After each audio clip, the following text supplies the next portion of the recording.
To delete a wallpaper on your iPhone, you will need to open the Photos app and then find whichever photo you're using currently as your wallpaper.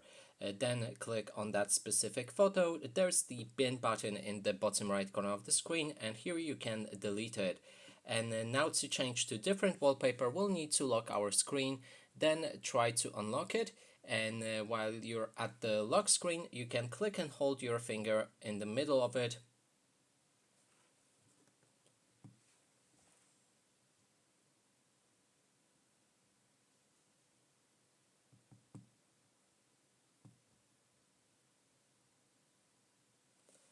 Then enter the passcode or your Face ID.